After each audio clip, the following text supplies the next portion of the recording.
The room was too clean, too quiet, and far too cold for a moment that was about to decide someone's entire future.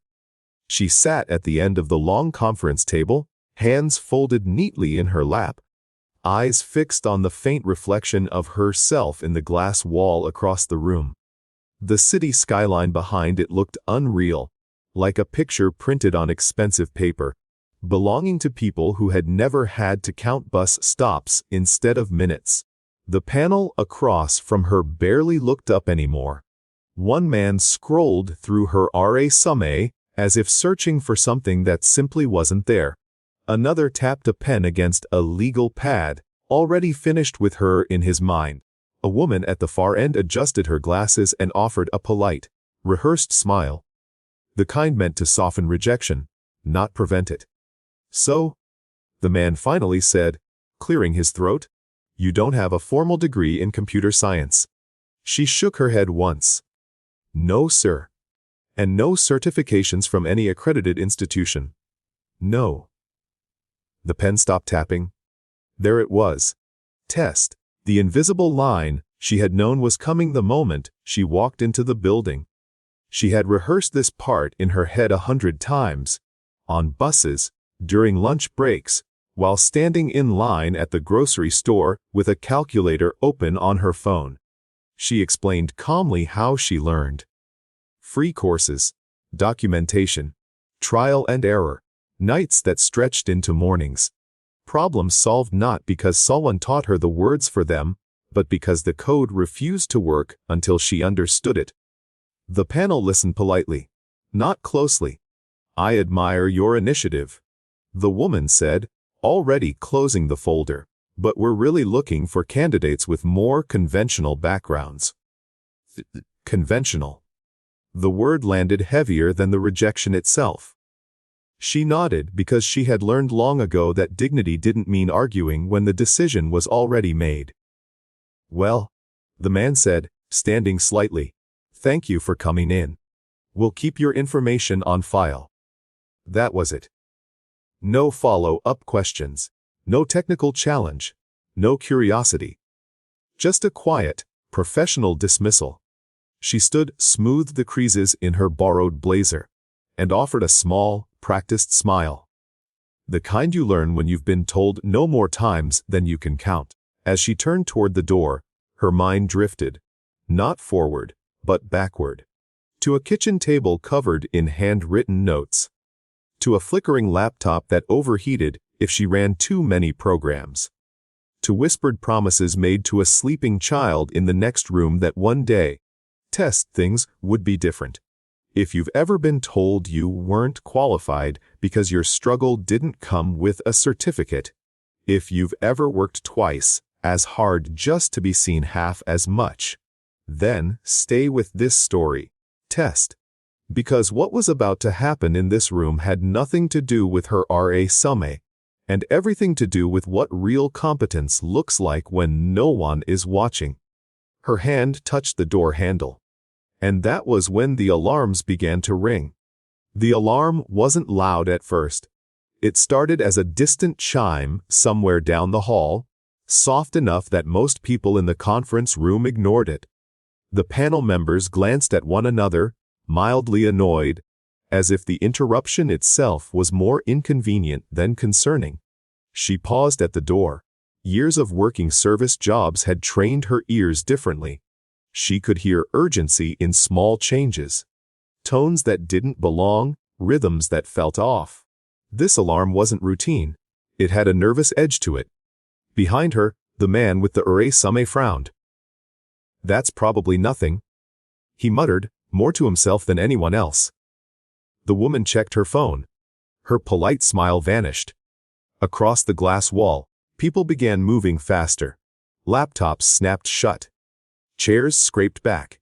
A few heads turned toward the ceiling speakers as the alarm repeated, sharper this time. A security notification flashed briefly on a monitor mounted near the hallway.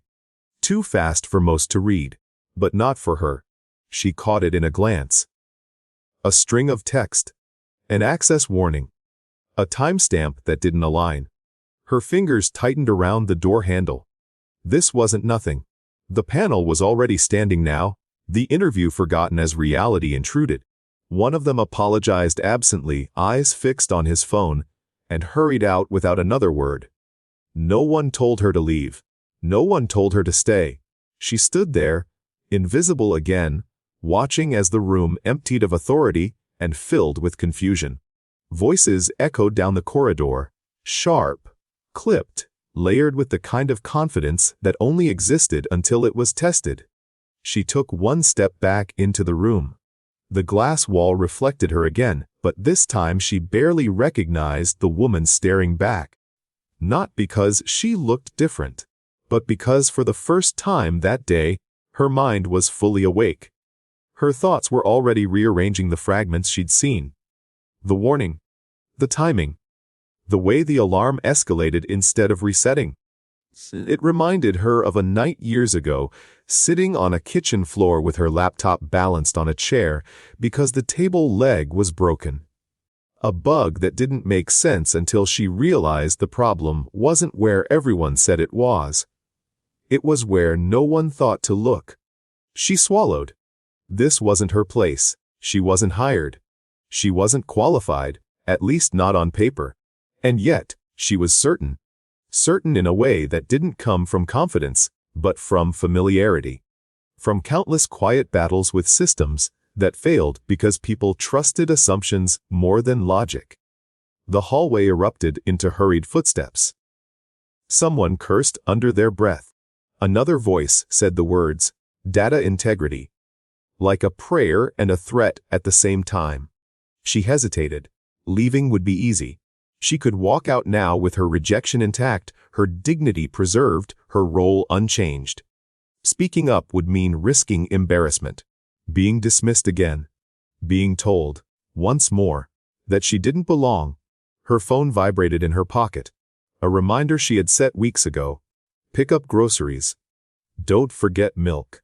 She closed her eyes for half a second and saw her child's face, sleepy and trusting, asking how the interview went. Her hand slipped from the door handle. She turned back toward the hallway, took a breath that steadied her voice, and stepped into the noise. Uninvited, unnoticed, but no longer uncertain. Somewhere in the building, something was breaking. And she knew exactly where it had started. The hallway was chaos disguised as control. People moved quickly, but without direction. Laptops clutched to chests, voices overlapping in urgent fragments that never quite connected. Acronyms flew through the air like shields, technical, impressive, and strangely hollow. She stayed close to the wall, letting them pass, listening more than watching. That shouldn't be possible. Logs don't match the firewall. We patched that months ago. That last sentence made her stop. She turned her head slowly toward a nearby screen mounted above a workstation. Someone had pulled up a live feed of system alerts, lines of data cascading down too fast for most eyes to follow. Too fast for most. But her eyes didn't chase the whole thing. They anchored. There?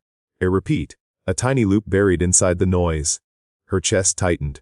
It was subtle, almost elegant in the way it hid. Not a brute force attack. Not a loud failure. This was something that slipped through because it behaved the way it was expected to behave, just a little too perfectly. She stepped closer. No one noticed. Her mind slipped backward without permission. A bus ride at midnight. Her laptop balanced on her knees as streetlights flickered past the windows. A piece of code that looked clean, logical, approved by everyone in an online forum. Yet still broke everything when deployed. She remembered how long it took her to realize the problem wasn't the function itself, but the assumption underneath it. Assumptions were dangerous, especially when everyone shared them. A man in a tailored suit brushed past her, nearly knocking her shoulder. "Excuse me," he snapped without looking back. She didn't respond. She was staring at the timestamp now. It didn't align with the authentication cycle. Not by much, just enough. Her heart began to pound. Not with fear, but with recognition. This wasn't a breach that came from outside. It was a door that had been left open on purpose, or forgotten entirely because no one thought it mattered anymore. She inhaled sharply. The realization formed fully, cleanly, like the last piece of a puzzle clicking into place. She knew what it was. She knew why it was happening, and she knew how fast it was going to get worse. Her gaze moved to the people clustered around a glass-walled command room ahead, men and women with advanced degrees, years of experience, and absolute confidence in systems that had never once failed them personally. They were looking in the wrong direction. All of them. She took a step forward. Then another. Her mouth opened, just slightly, as she prepared to speak, and stopped. The memory hit her harder than the noise. A supervisor from years ago, waving her concern away with a laugh. "You're overthinking it." Your manager rolling his eyes. "Stick to your role." A silence that followed every time she was right. Too late to matter. Her throat tightened. Who was she, really, to interrupt this room? A rejected candidate. A single mother. Someone who learned alone, without permission. Her hands curled into fists at her sides. The alerts on the screen escalated again, colors shifting from amber to red. Time was running out. She could already hear what they would say if she spoke, and was wrong. But she could also see what would happen if she stayed silent. She straightened her shoulders, stepped into the edge of the group, and spoke. Softly at first, then louder when no one reacted. "I think the problem isn't the firewall." A few heads turned. Not many. Not yet. But enough. And for the first time since she walked into the building, the noise around her hesitated. Just for a moment. As if the system itself had paused to listen. The room didn't go quiet. It shifted. Conversations continued, but something subtle changed. The way people angled their bodies, the way eyes flicked toward her and then away again, dismissing her before she had even finished the sentence. A man closest to the screen frowned.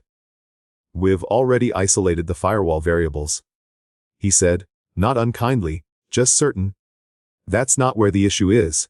She nodded slowly. "I know. That's why I think it's being missed." That earned her a few looks now. Curious ones. Skeptical ones. The kind reserved for interruptions that come from the wrong person. Another voice cut in. "Who are you?" The question wasn't hostile. It was worse than that.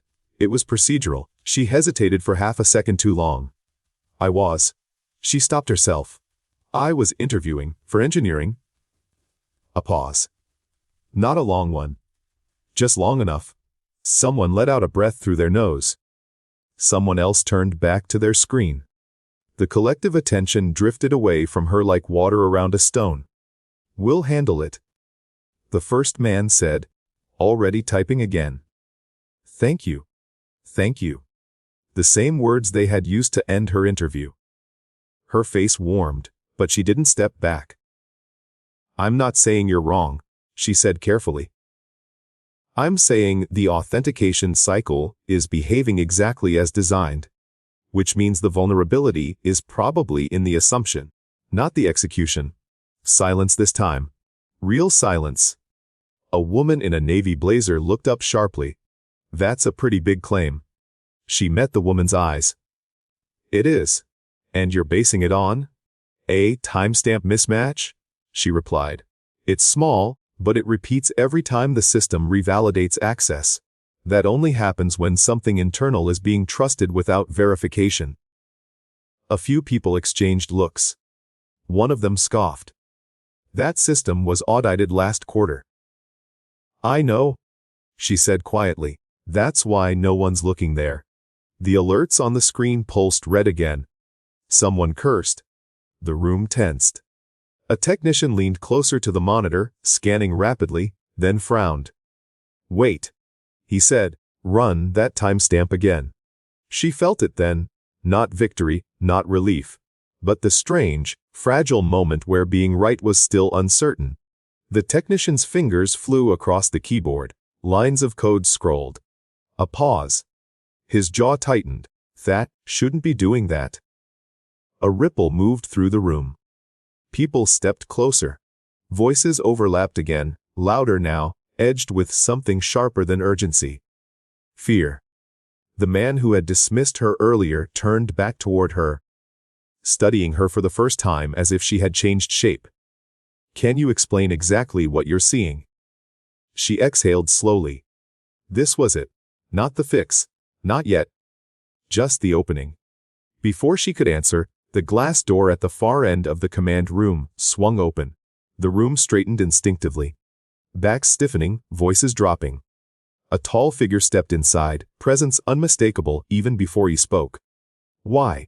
The CEO asked calmly. Am I being told that our secure system is behaving in ways no one here can explain? Every eye in the room turned toward him. And then, almost involuntarily, several of them turned toward her. The air changed the moment he spoke. Not because he raised his voice, he didn't. But because everyone else lowered theirs. Conversations stopped mid-sentence. Screens were turned just a little more toward him. Bodies shifted. Test, creating space the way water does when something solid enters it. The CEO stood near the doorway, jacket still on, expression unreadable. He didn't look at her at first.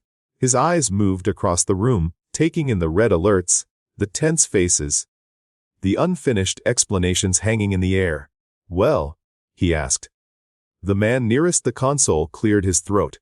We're experiencing an unexpected security event. We believe it's external. But, the CEO prompted. But the data doesn't fully support that yet. The CEO nodded once, then turned to the technician who still had the logs open. What do the timestamps say? The technician hesitated, then glanced at her. It was a small thing. Almost nothing. But it shifted the center of gravity in the room. There's a recurring mismatch. The technician said carefully. We're still determining the cause. The CEO followed his gaze and finally looked at her. Really looked. She felt it immediately, not as intimidation, but as attention. Focused. Undistracted. The kind of look that expected substance, not polish. And you? He asked. You noticed this first. A few heads snapped in her direction. She swallowed. Test.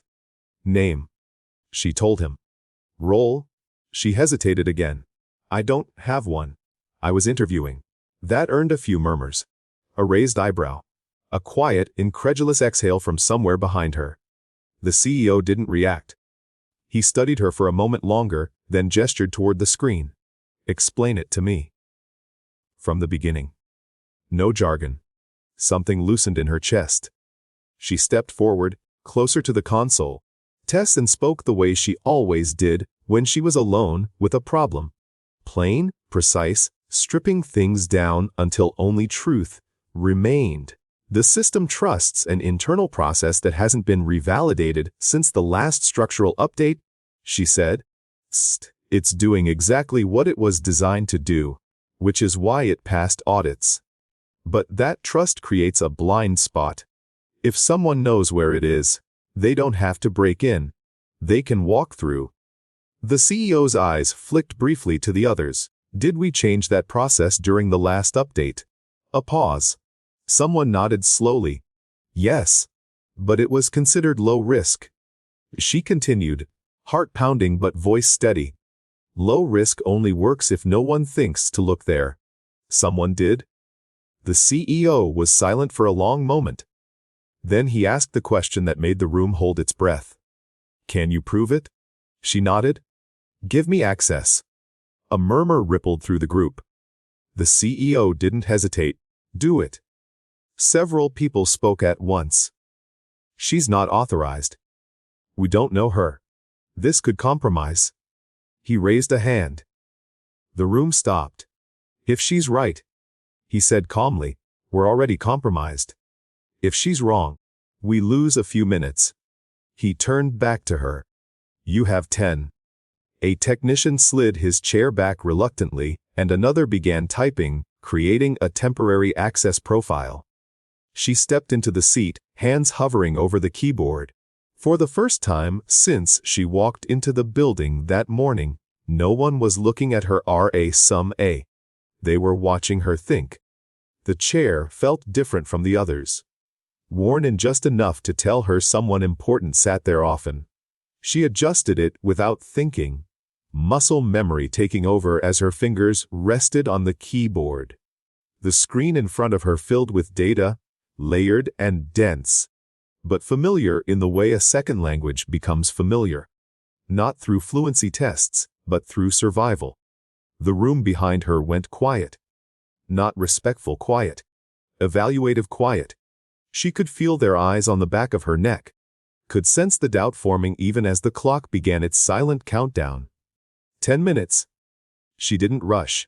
Rushing was how mistakes happened. Instead, she started where she always did, at the assumptions. She traced the authentication process step by step, watching how permissions were granted, how trust was passed from one component to the next. It reminded her of nights spent rewinding the same tutorial over and over, not because it was hard, but because she refused to accept understanding that was borrowed instead of earned. A soft voice spoke behind her. She's starting in the wrong place. She ignored it. Her eyes narrowed slightly as she reached the timestamp loop she had noticed earlier. There it was again. Clean, polite, invisible unless you knew to be suspicious of anything that behaved too perfectly. She opened a side panel and ran a quiet comparison. The screen flickered. A few heads leaned forward. Wait, someone murmured. That shouldn't be accessible. Her fingers moved faster now. Not frantic, but certain. She cross-referenced internal logs, bypassing layers that existed more for compliance than protection. She wasn't hacking. She was listening. And the system was talking back. The confirmation appeared in a single line of output. Small, unassuming, devastating. She leaned back slightly. There, she said, pointing. That's the entry point. The technician beside her stared. That's internal. Less, she replied. Which is why it never triggered an external alert. The room erupted. Questions fired from every direction. How long has this been active? Can it be exploited further? Why didn't monitoring catch it? She turned her head just enough to answer without losing focus. Because monitoring assumes internal trust. That's the problem. The CEO stepped closer, standing just behind her now. She could feel his presence, not looming, not invasive, just attentive. How bad is it? He asked. She didn't soften the truth. Bad enough that if we don't lock it down now, someone else will notice what I just did. How long to fix? She inhaled. If I'm allowed to change the trust chain an hour. Another murmur. That's a core system? Someone protested. You can't just. I can, she said quietly. Because it was built to be safe, not flexible. That's what made it vulnerable. The CEO didn't look at the others. He looked at her. Do it, he said. Her fingers returned to the keyboard. Behind her, the countdown she had never been shown reached 0. And for the first time in her life, she realized she wasn't racing against time anymore. Time was waiting on her. She had barely begun when the resistance showed itself. The access panel she needed didn't load. At first, she thought it was a delay, network lag, a temporary hiccup under stress. She refreshed once, then again. Nothing. Her brow furrowed. That's strange, she murmured, more to herself than anyone else. Behind her, a voice spoke too quickly. That module requires elevated credentials.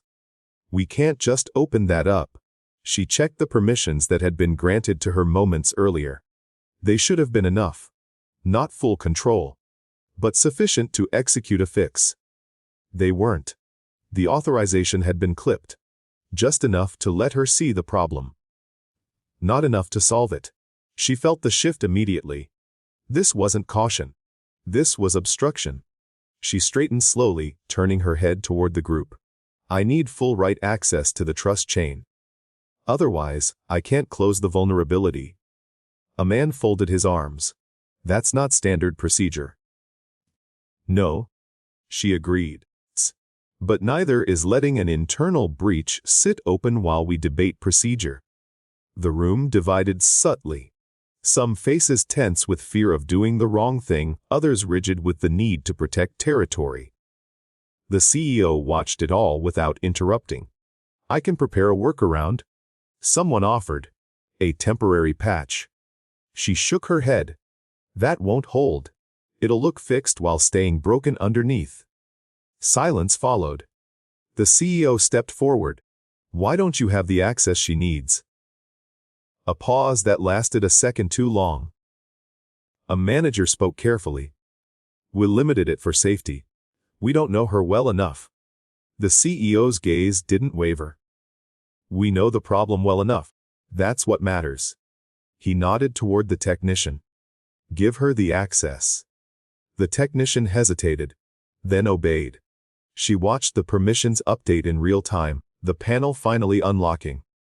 Relief washed through her, brief and fragile, because now there were no excuses left. She went back to work, deeper into the system this time, mapping dependencies, isolating the compromised pathway. That was when her screen froze. Not crashed. Frozen. Her fingers hovered over the keyboard. This wasn't system instability. This was a process being paused. Deliberately. She glanced at the log monitor. A manual override had been triggered. From another terminal. Her stomach tightened. Someone in this room didn't just doubt her. They were actively trying to stop her. She exhaled slowly, grounding herself the way she had learned to do during long nights when everything seemed stacked against her. The system timer ticked upward. The breach window widened. And somewhere behind her, someone was betting she wouldn't notice. She didn't turn around. Turning around would have turned this into a confrontation, and confrontation was exactly what whoever triggered the override wanted. They wanted noise. They wanted emotion. They wanted her to look uncertain. Instead, she studied the frozen screen. The process hadn't crashed. It had been suspended mid-execution, cleanly, almost politely. Whoever did it knew what they were doing. Not an amateur move. Not panic. Territorial. Her fingers moved again, slower now, deliberate. She pulled up a secondary monitor and traced the override request backward, following the internal signal the way she followed patterns in unfamiliar code. There. A workstation ID. She didn't say it out loud. Yet. Instead, she opened a local instance, isolated from the paused process, and began rebuilding the fix manually. It was harder this way. Slower. But it didn't rely on the system someone else controlled. Her mind drifted, uninvited, into another memory. A grocery store aisle at midnight. A calculator app open on her phone. Removing items one by one until the total fell below what she had in her account. Learning, early on, that sometimes you don't fight the system head-on, you work around it. A voice behind her whispered, irritated, "Why isn't anything happening?" She didn't answer. Her screen came alive again, code forming in quiet lines that didn't announce themselves. She tested locally. Once. Twice. It held. She initiated the patch. Not through the frozen pathway, but through the secondary chain that mirrored its permissions. It wasn't elegant. It was effective. The alert level on the main screen flickered. Red. Amber. Someone inhaled sharply. "What did you do?" A man demanded. She finally turned. "I fixed the problem you couldn't see," she said calmly. "And bypassed the part someone here didn't want me touching." The room stilled. The CEO's eyes narrowed. Not at her, but past her. "Who paused the process?" he asked. No one answered. The alert dropped another level. Amber to yellow. Systems stabilized, one after another, like a body easing out of shock. She turned back to the screen, finishing the last verification steps. Her hands shook slightly now, not from fear, but from the release of tension she hadn't allowed herself to feel until this moment. When she leaned back again, the breach indicator read "Silo spoke." For a second, no one spoke. Then someone said quietly, "It's stable." The CEO exhaled, slow and controlled. He looked at her, not as an anomaly, not as a temporary solution, but as someone who had just proven something irreversible. "Well," he said at last, "that answers one question." He paused, then added, "Now I have several others." And somewhere in the room, someone realized they had just lost a fight they never expected to be noticed. The silence that followed wasn't empty. It was full of recalculation, of people quietly rewriting their understanding of who held power in the room. Screens still glowed with stabilized systems, but no one was looking at them anymore. All eyes were on her. The CEO broke the silence first. "I want a full walkthrough," he said. "What you did, why it worked, and why it wasn't caught." A few people shifted uncomfortably. This wasn't a technical request. It was an accountability one. She nodded. The vulnerability existed because the system trusted an internal process that was never designed to defend itself. Everyone assumed it didn't need to. She spoke steadily, not lecturing, not defensive. Just clear. "The override that paused my fix." She continued. "That proved the point. If someone inside can stop a repair without triggering an alert, the system isn't secure, it's obedient." A sharp inhale cut through the room. The CEO's gaze moved, slow and deliberate, across the faces in front of him. "Is that true?" No one answered immediately. Then, quietly, someone said, "Yes." The word landed heavier than any alarm. The CEO nodded once. "Then we got lucky." He turned back to her. "You noticed this in minutes." "Why?" She hesitated. Not because she didn't know, but because the answer wasn't technical. "Because I don't assume systems are safe," she said. "I assume they're tired." A few brows furrowed. "Test what I've learned on broken ones," she added. "Old hostable connections. Software held together by workarounds. You stop trusting promises when you've seen how easily they fail." The room absorbed that. The CEO folded his arms. "Who else here would have caught this today?" No one raised a hand. "Who would have caught it eventually?" he asked. A few hands lifted, slower this time. He lowered his arms. "Eventually isn't acceptable." His eyes returned to her. "You were rejected for this job."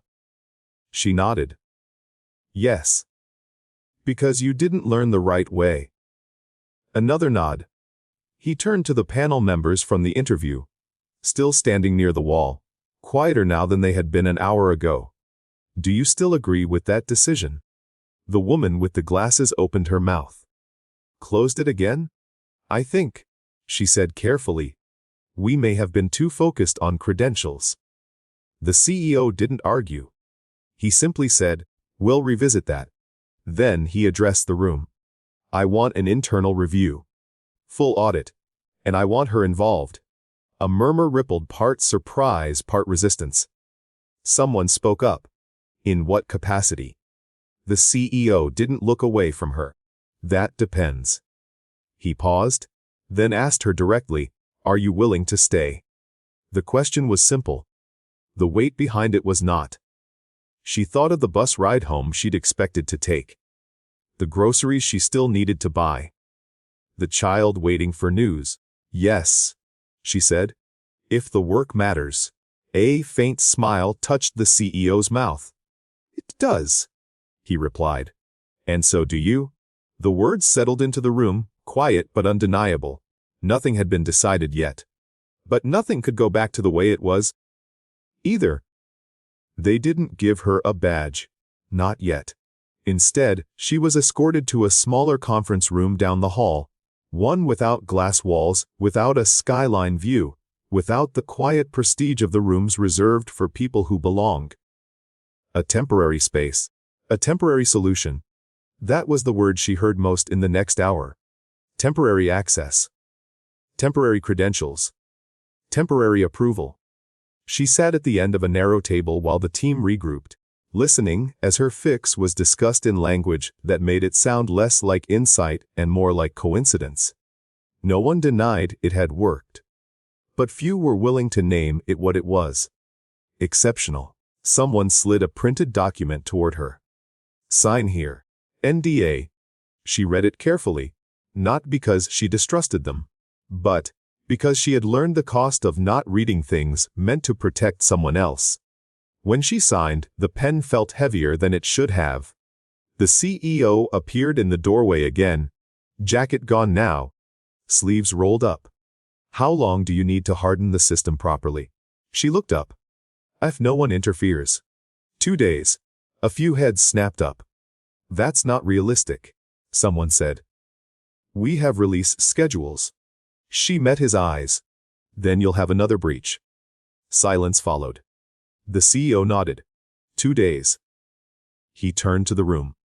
She stays. She leads the fix. Anyone who has a problem with that can bring it to me. No one spoke. After he left, the atmosphere shifted again. Thinner now, sharper. The kind of quiet that followed authority, not agreement. A woman approached her, polite smile firmly in place. You'll report to me? She said. For now? For now? She echoed. She was assigned a workstation near the back. Not isolated, but not central either. A compromise that pleased no one and protected everyone. As she logged in, she felt the familiar tug of doubt. Temporary. That was how all her opportunities had started. Short-term contracts. Trial shifts. Probationary promises that vanished the moment she proved useful but inconvenient. She pushed the thought away and focused on the screen. The system was still vulnerable. Stabilized, yes, but fragile. Like a bone set without proper support. Her phone buzzed again in her pocket. This time, she checked it. A message from the daycare's pick-up reminder. Closing in 2 hours. Her chest tightened. She typed faster. If this was temporary, she would treat it the same way she treated everything else in her life. Like it was the only chance she was going to get. Test. The code didn't care that her life was split in half. It didn't care that the clock in the corner of the screen was moving faster than it should, or that every passing minute pulled her attention in 2 opposite directions. The system demanded focus the same way hunger did. Relentless, unapologetic. She worked anyway.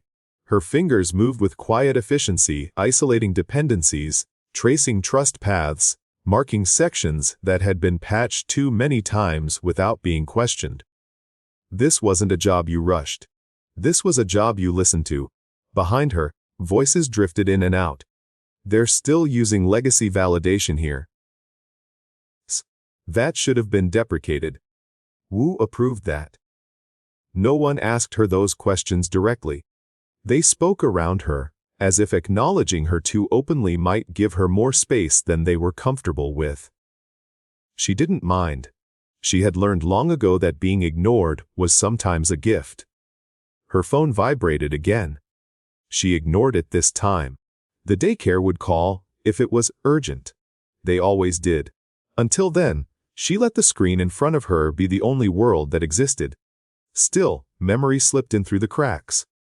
A different screen. Smaller. Cracked at the corner. Sitting on a kitchen table that wobbled if you leaned too hard. Her child coloring beside her while she tried to understand why a program failed only when it shouldn't. Why do you keep fixing it? The child had asked once, half asleep. Because it breaks. She had answered. And if you stop.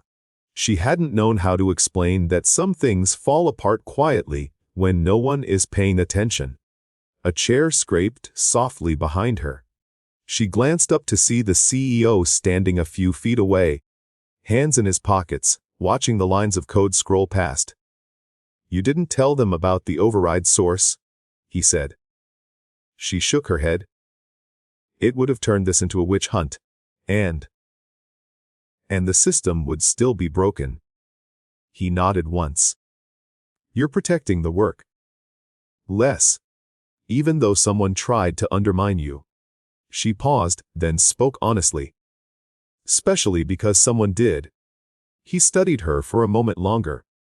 "You're not temporary," he said, not loudly enough for others to hear. She didn't respond right away.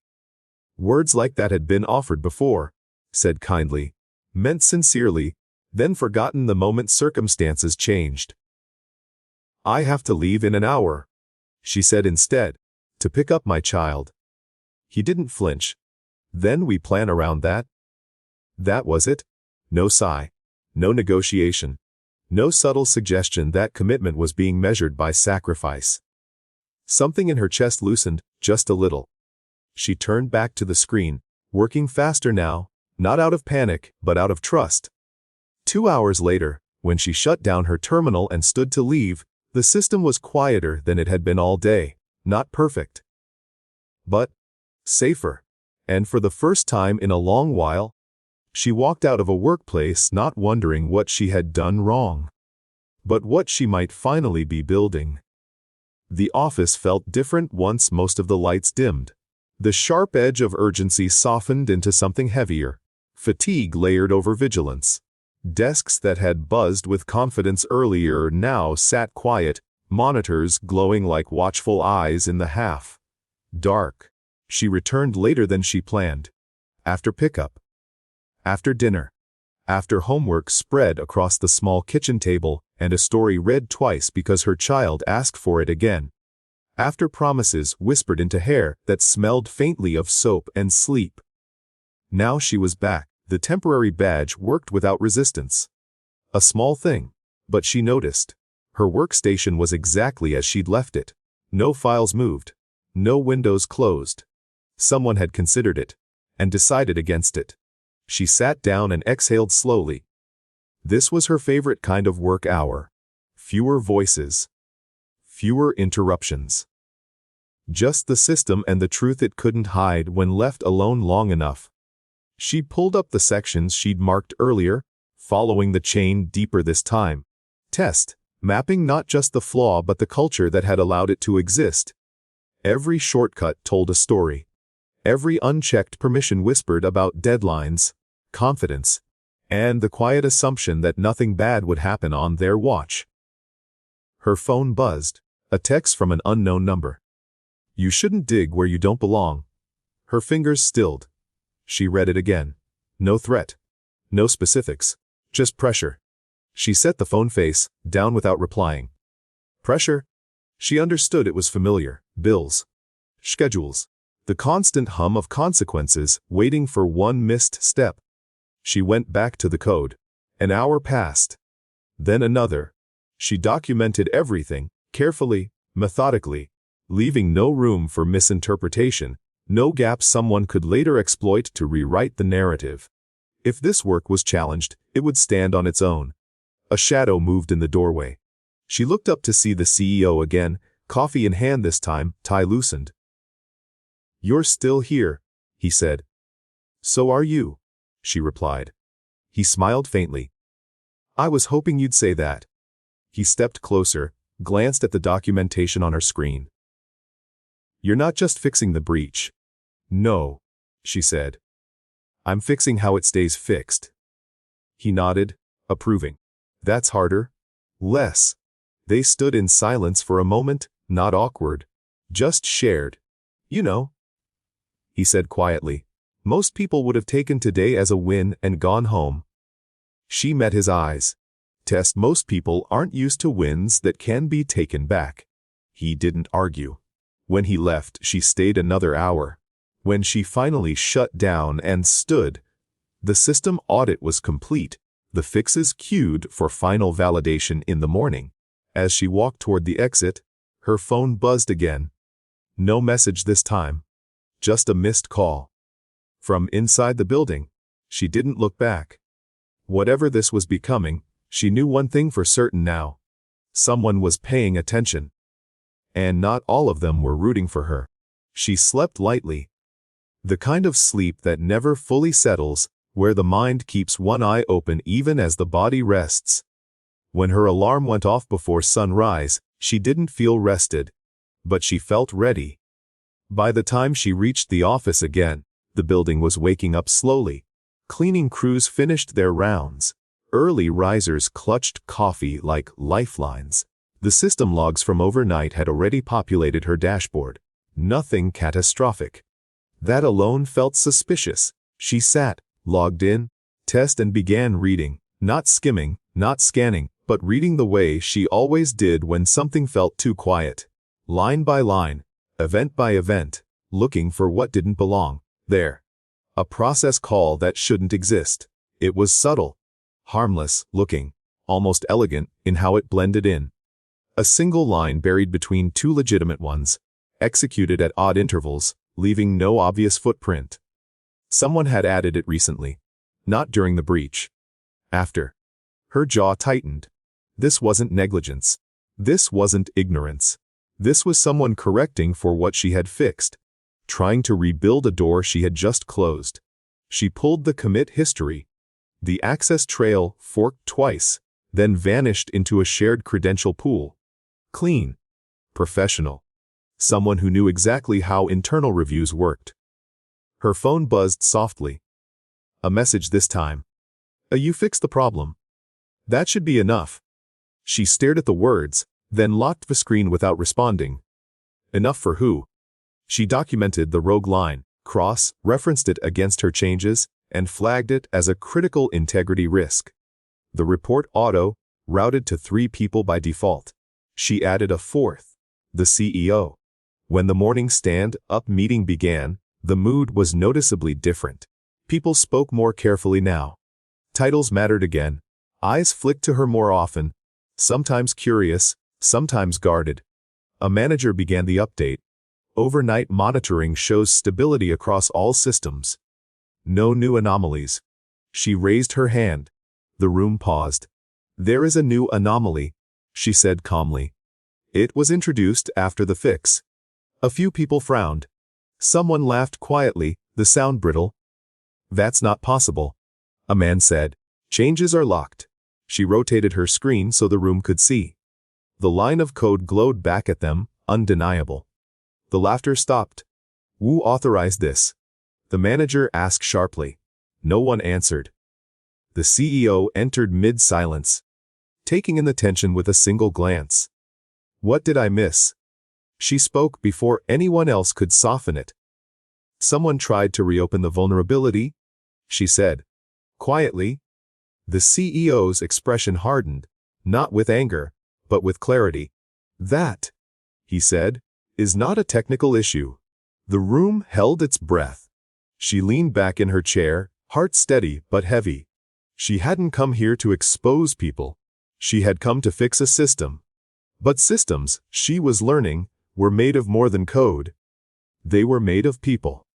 And some of them would rather risk everything than accept that someone like her had seen what they could not. No one was formally accused. That was the first thing she noticed. The meeting ended with careful language. Phrases like, reviewing access controls, and reinforcing protocol. No names were spoken. No fingers pointed. The room dispersed with practiced professionalism, but something brittle lingered beneath it. She returned to her desk knowing exactly what had begun. Not an investigation. A trial. One without charges, witnesses, or rules. Her access was still intact, for now. But small things began to change. Requests that had been approved instantly the day before now sat unanswered. Meetings were scheduled without her, then rescheduled with apologies that didn't reach the eyes. She worked anyway. She always had. By midday, she noticed her test environment lagging. Not broken. Just slow enough to disrupt momentum. Her documentation permissions reverted to view only for a folder she'd created herself. Each issue, on its own, was explainable. Together, they formed a pattern she knew too well. This was how pressure was applied when no one wanted to get their hands dirty. Her phone buzzed during lunch. A message from the daycare with a photo attached. Her child asleep on a small mat, one arm flung over a stuffed animal. Safe. Content. She smiled despite herself. That smile didn't last. An email arrived moments later. Effective immediately. All system changes must be approved by senior engineering leadership. Her cursor hovered over the screen. Approval from the same people whose authority she had quietly undermined by being right. She stood, walked to the window, and let the city fill her vision for a moment. The distance helped her think she could comply. Slow down. Let them reassert control while she waited for her temporary status to expire. Or she could do what she had always done when the path forward narrowed. Find another way. She returned to her desk and began preparing something new. Not a fix, not a report, but a mirror. A complete, time-stamped map of the system's vulnerabilities and the human decisions that kept them alive. She wasn't accusing, she was documenting. When the CEO stopped by later that afternoon, he found her surrounded by diagrams and notes. Deep in concentration. "They're making it harder," he said quietly. "Yes. Are you going to push back?" She looked up at him. "No." He waited. "I'm going to finish the work so thoroughly that pushing me out will be more dangerous than keeping me." He studied her for a long moment, then nodded slowly. "That's a risk." She met his gaze. "So, is pretending nothing happened?" He didn't argue. As he turned to leave, he paused. "For what it's worth," he said, "you're not on trial with me." She watched him go, then turned back to her screen. The trial might be unspoken, but she intended to win it anyway. She worked in layers now. Not just code but context. Not just fixes but history. Every change the system had undergone over the last 2 years came under her scrutiny. She traced how small compromises, made for speed, convenience, or ego, had stacked neatly on top of one another until the structure only looked secure from a distance. She documented everything, not defensively. Precisely. Dates, names, dependencies, decisions, the invisible threads connecting them. It took hours. Days her life shrank to 2 locations, the office and home, with sleep stitched thinly in between. Mornings blurred. Coffee became less a habit and more a requirement. Still, she showed up early and left only when she had to. When she did leave, it was for the same reason every time. A child waiting. At home, she cooked while reviewing notes. Helped with homework while mentally running simulations. Read bedtime stories with one eye on her phone as test results rolled in. "Are you tired?" her child asked one night, small voice heavy with concern. She smiled softly. "A little." "Because of work?" "Yes." The child considered this, then nodded solemnly. "That's okay. I'm proud of you." Something caught in her throat. Back at the office, resistance hardened. People stopped offering help. Doors closed more often when she approached. Conversations cut off mid-sentence. A meeting room reservation mysteriously disappeared from the system minutes before she arrived. She adapted. She booked backup rooms, saved files locally, printed critical documents and kept them in a folder she carried with her at all times. She had learned long ago that when systems turned hostile, redundancy wasn't paranoia. It was survival. Late one evening, as she finalized the last section of her report, the system froze again. Not the breach. Not sabotage. A scheduled shutdown. She checked the notice. Maintenance window. Approved. Signed off. By someone whose name appeared far too often in her documentation. She sat back in her chair and closed her eyes. This was deliberate, not to break her work, but to delay it, to exhaust her, to make her miss a deadline that hadn't officially been set. She reopened her laptop on battery power and continued writing offline, fingers moving steadily despite the fatigue creeping into her bones. When the system came back online an hour later, she uploaded everything in one clean motion. The report auto-sent to senior leadership, to security, to compliance, and, once again, to the CEO. She leaned back and exhaled. Proof didn't shout, it waited, and now, it was waiting in places no one could pretend not to see. The response didn't come right away. That was how she knew it had landed. When people were comfortable dismissing something, they did it quickly. When they weren't sure how to make it go away, they slowed down. They consulted. They measured.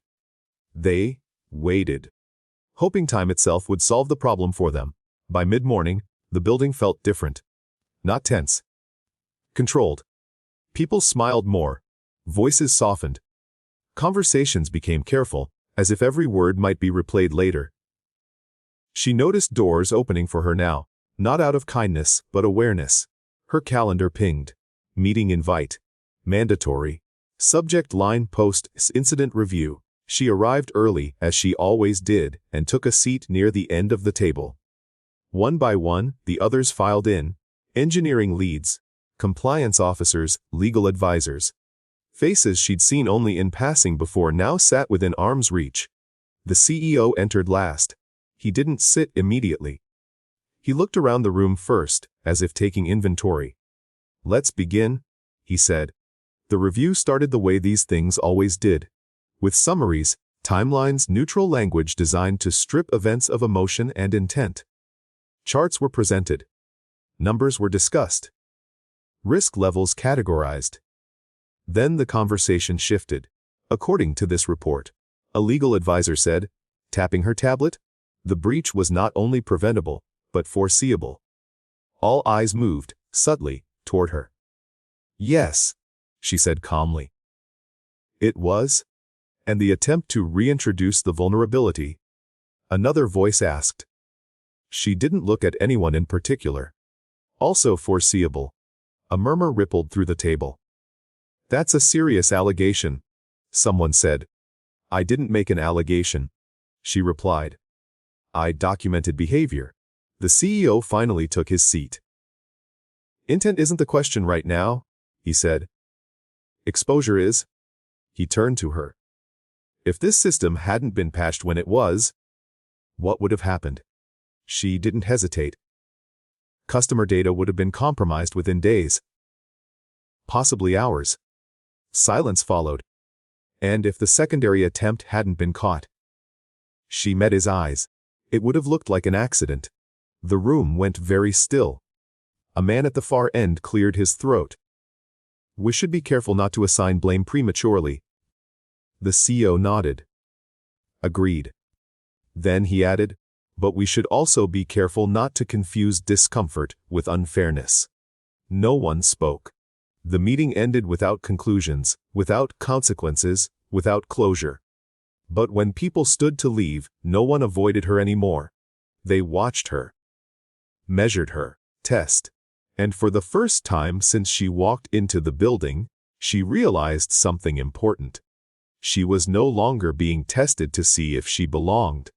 She was being tested to see how much power she could be trusted with. Test.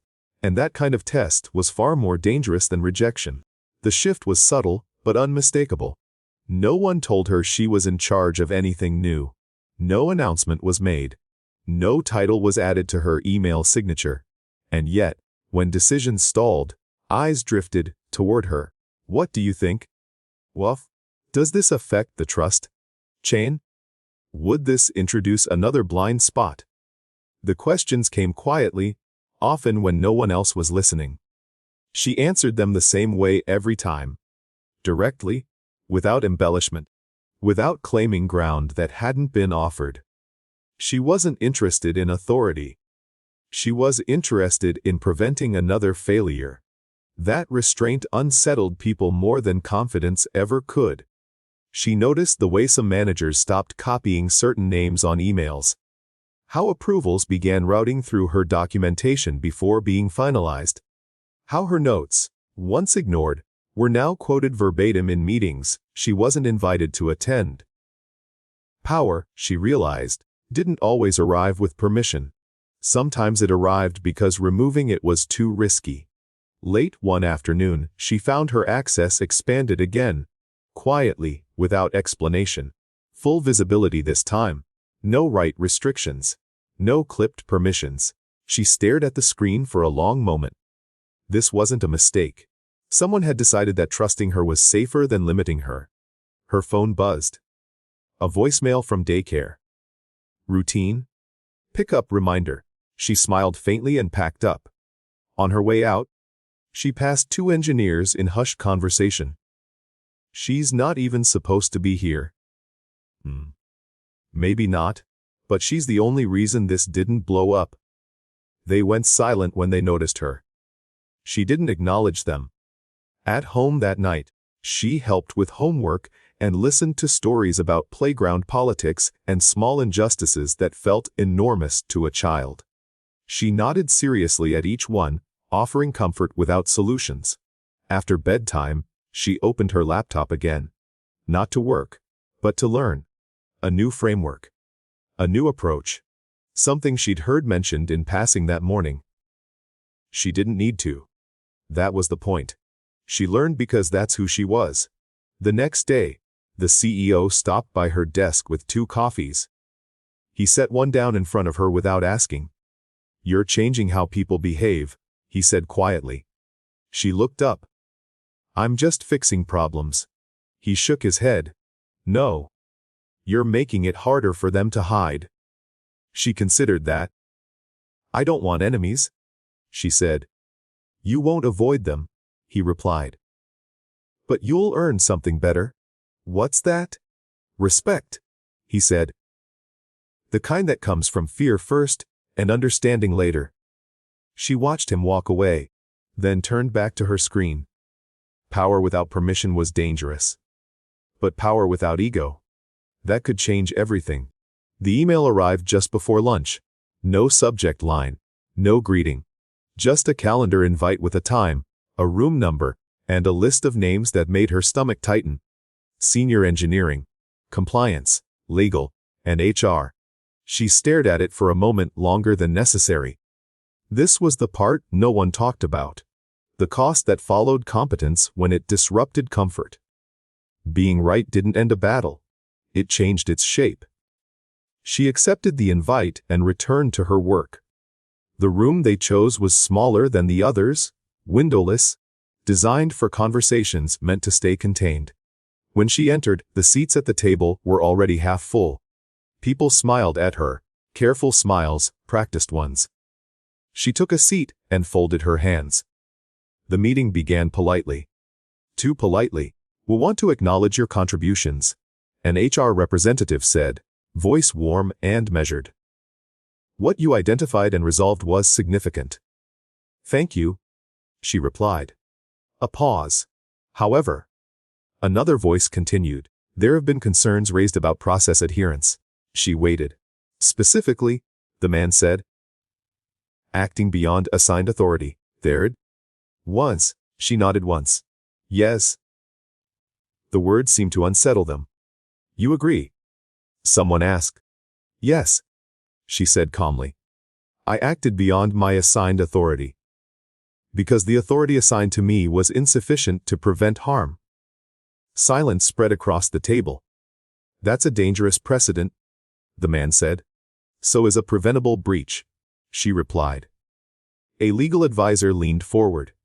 "If everyone acted that way, we wouldn't need me," she finished gently. "Because the system would already be safe." The CEO, who had been silent until now, finally spoke. "She didn't seek authority," he said. "She accepted responsibility." Heads turned toward him. "That distinction matters," he continued, "especially when the alternative was inaction." The room shifted again. Not in her favor, not against her, but toward truth. HR cleared her throat. "This isn't disciplinary," she said quickly. "We're just clarifying boundaries." She met the woman's eyes. "Then clarify them in a way that keeps people safe." Another pause. The meeting ended without resolution, but with something heavier than tension. Recognition. As she stood to leave, one of the engineers caught her eye and spoke quietly. "You know you're making this hard for them, right?" She smiled faintly. "I know." At her desk, she found a new access badge waiting. Not temporary.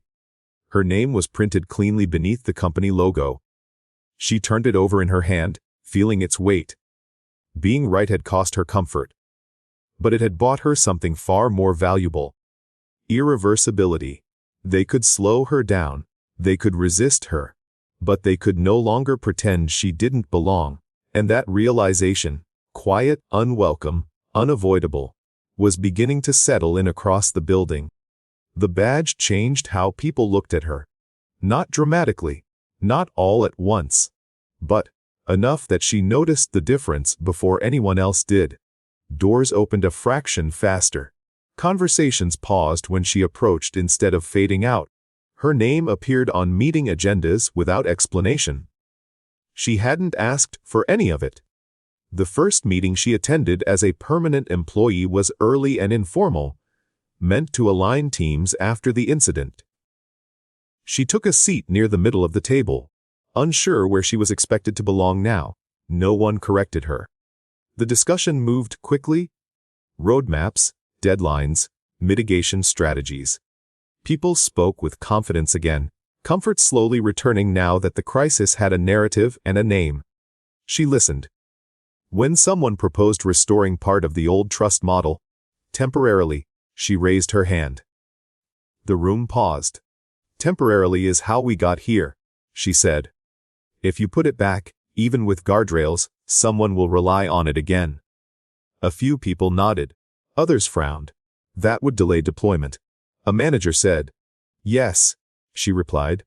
"By days, not years, and it removes an entire class of risk." Silence. The CEO leaned back in his chair. Do it her way. No debate followed. As the meeting wrapped up, people lingered longer than usual. A few approached her directly. Questions, clarifications, requests for review. Some thanked her, some didn't, but stayed close enough to listen. She gathered her notes slowly, aware of something new settling in. She wasn't fighting for legitimacy anymore. She was shaping outcomes. Later that afternoon, she was asked to sit in on a separate discussion. Executive, level, strategic. She hesitated at the doorway, aware of the unspoken line she was about to cross. The CEO noticed and nodded once. She entered. The room was quieter than the others, voices lower, decisions heavier. She spoke only when asked, but when she did, the room listened. Not because of sympathy. Because her perspective had proven expensive to ignore. When the meeting ended, the CEO walked beside her toward the elevators. "You handled that well," he said. She shrugged lightly. "I just said what I saw. That's the difference," he replied. Most people say what they want others to hear. The elevator doors opened. As they stepped inside, she felt the weight of the day settle into her shoulders. It wasn't exhaustion. It was responsibility. A seat at the table didn't mean comfort. It meant being seen. Test. And once you were seen, there was no going back to the quiet corners where mistakes could hide. She glanced at her reflection in the mirrored wall. Tired, composed, steady. This wasn't the future she had imagined on buses and kitchen floors. But it was one she was finally ready to claim. The backlash didn't arrive loudly. It came in polite emails. In meetings that happened without her. In decisions that were announced just after they were finalized, leaving no room for her to question them without seeming difficult. She noticed the pattern within days. Her recommendations were accepted when they aligned with existing plans, and quietly shelved when they challenged them. A proposal she submitted for long-term system hardening was praised publicly, then reduced privately into something safer. Smaller. Less disruptive. Test. She didn't argue. She documented. That was her way now. When power pushed back, she didn't push harder, she made it visible. One afternoon, she was pulled aside by a senior engineer she hadn't spoken to much before. His tone was friendly, almost apologetic. "Some people feel like you're moving too fast," he said. She nodded. "Security doesn't wait for comfort." He sighed. "It's not just about security. It's about hierarchy." She met his eyes. Then the hierarchy is the risk. He didn't disagree. Later that day, her access to one of the executive dashboards disappeared. No alert. No explanation. Just gone. She refreshed once, then again. Nothing. She checked the logs. Hookup. Access revoked manually. Her jaw tightened, not in anger, but recognition. This wasn't ignorance anymore. This was someone testing how much ground they could reclaim. She stood, badge catching the light, as she walked down the hall toward the security office. A few heads turned. Someone pretended not to notice her pass. At the desk, she waited. When the security lead finally looked up, she didn't accuse. She didn't demand. "My access was removed," she said calmly. "I assume it was a mistake." The man hesitated. "Just long enough. I'll look into it," he said. She nodded. "Please do. Because if it wasn't a mistake, then someone is interfering with an active risk mitigation process." That got his attention. An hour later, her access was restored. No apology. No explanation. But the message was clear on both sides now. This wasn't just about code anymore. It was about control. She returned to her desk, opened her notes, and added a new section to her private file.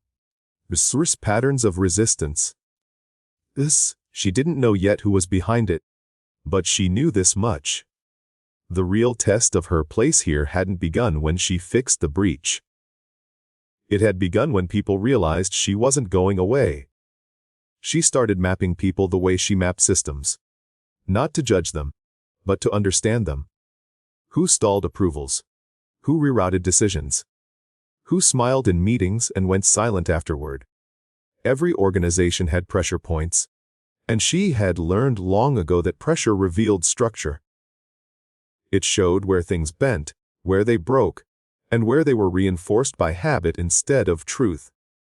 Her workday stretched longer again, not because she was asked to stay, but because leaving early felt like surrender. Still, she never missed pickup, never missed dinner, never missed bedtime. That balance was non-negotiable, and it irritated some people more than her competence ever could. One evening, she received a call from a number she recognized. Internal. "Can you come by my office?" A voice asked. Polite. Careful. She arrived to find a director she hadn't interacted with much before.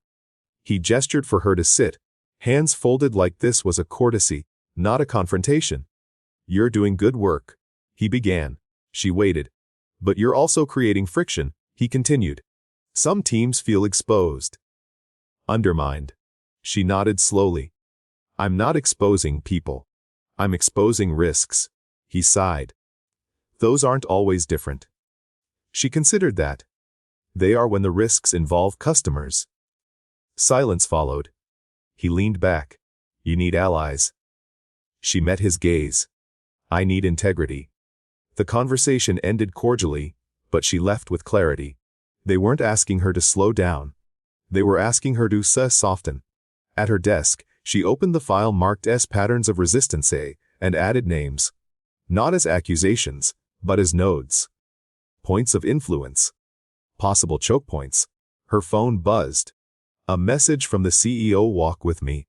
They met in the quiet hallway overlooking the city, lights blinking on as dusk settled. "You're being tested," he said without preamble. "I know. They want to see if you'll trade sharpness for acceptance." She smiled faintly. "I've traded enough in my life already." He looked at her with something like respect. And something else she didn't name yet. "Good," he said. "Because the next phase won't be quieter." As they parted, she felt the weight of what was coming. Not fear, but gravity. Pressure points were forming. And she was standing exactly where they converged. She stopped reacting. That was the change no one expected. When access lagged, she didn't complain. When meetings moved without her, she didn't interrupt. When recommendations were softened, she didn't argue the edits line by line. Instead, she played the long game. She began building parallel solutions. Quietly, patiently. Designing systems that could stand even if pieces were removed. She showed her work just enough to be useful, but not enough to be dismantled prematurely. People mistook her silence for compliance. They were wrong. At home, she organized her life the same way. Calendars synced, Backup plans written down. Emergency contacts updated. Stability wasn't just comfort, it was leverage. One night, as she tucked her child into bed, a small voice asked, "Do you like your job now?" She paused. "I do. Even when it's hard." She smiled softly. Especially then. Back at the office, the CEO noticed the shift. "You're quieter?" he said one afternoon. "I'm listening," she replied. He nodded. "That's usually when the real work happens." The opportunity came sooner than she expected.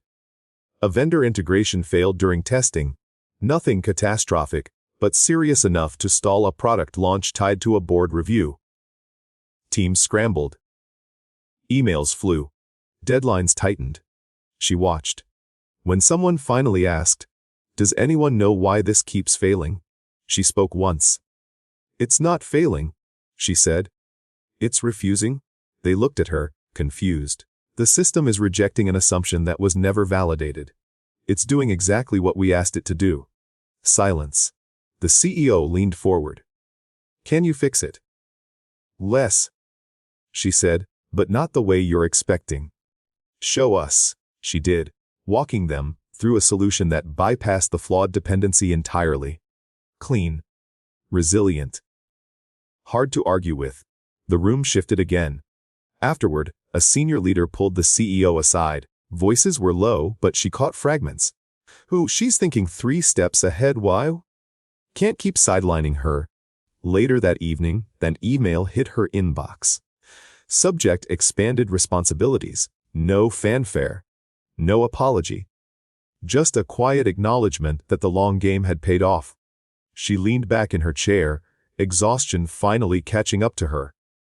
This wasn't victory. But it was momentum. And momentum, she knew, was harder to stop than resistance ever was. The new responsibilities didn't come with instructions. They came with expectations. Her calendar filled quickly. Meetings layered on top of meetings, each one carrying the unspoken assumption that she would see what others had missed. People deferred to her now, sometimes too easily, as if competence meant certainty. It didn't. She felt the weight of every decision settle deeper into her shoulders. The margin for error had narrowed. Mistakes wouldn't just be personal anymore. They would ripple. She compensated the only way she knew how: by preparing more. She arrived earlier, left later, reviewed proposals twice, asked questions that slowed rooms down and forced people to confront gaps they preferred to ignore. Some appreciated it, others resented it. A project manager cornered her after one meeting, smile tight. "You don't have to challenge everything," she replied gently, "only the things that matter." He didn't smile back. The CEO checked in more often now, not hovering, not interfering, just present. Sometimes they talked about work. Sometimes about nothing at all. "You're changing the culture," he said once. "I'm trying to protect it," she replied. He studied her. Those aren't always the same thing. At home, the strain showed in small ways. Missed calls she returned late. Dinners eaten quietly while her mind replayed conversations. She caught herself snapping once, then stopped and apologized immediately. Her child hugged her without being asked. That night, she sat at the kitchen table long after bedtime, staring at her notes without seeing them. Visibility, she realized, was its own kind of vulnerability. When you were unseen, you survived quietly. When you were visible, you carried the consequences. The next morning, she walked into a meeting she hadn't been told about until an hour before. Board-level observers, external consultants. Too many eyes. The discussion turned to risk tolerance. Someone said, "We can't design for worst-case scenarios forever." She spoke calmly. "Then be prepared to live with them." The room stilled. She didn't enjoy moments like this. She endured them. Because somewhere between being ignored and being trusted, she had crossed a line she could never uncross. And now, the weight of visibility was hers to carry. Trust changed the way people asked things of her. They didn't say please as often. They didn't explain context anymore. Requests arrived assuming availability, assuming agreement, assuming that her answer would be yes, or, at the very least, solvable. She noticed it most when something went wrong. A late night call, a rushed message, a calendar invite dropped into the next morning with no agenda and too many senior names attached. She showed up anyway. The issue was complex but familiar. A system dependency that had been approved years ago and never questioned since. Everyone in the room knew it was fragile. No one wanted to be the one to say it out loud. They waited for her. She listened, reviewed the data, and then said the thing no one wanted to hear. "This can't be patched safely," she said. "It needs to be rebuilt." A collective exhale followed. Half frustration, half relief. "That will take months," someone said. "Yes." "And delay revenue." "Yes." Silence pressed in. The CEO leaned forward. "What happens if we don't?" She met his gaze. "We're betting that nothing bad will happen. And that's not a strategy. It's a hope." The board observers exchanged looks. One of them spoke carefully. "You're asking us to trust you." She nodded. "I am." Another pause. Trust, she had learned, was expensive. It asked people to give up certainty, timelines, and sometimes pride. The decision was deferred. Not rejected, not approved. But afterward, in the hallway, a senior leader pulled her aside. "You make it very hard to take shortcuts." She smiled faintly. "That's the idea." At home that night, she paid bills at the kitchen table while her child colored beside her. The numbers still mattered. Stability was better now, but not guaranteed. She didn't forget that. Her phone buzzed. A message from the CEO. Thank you for holding the line today." She stared at it for a moment before replying.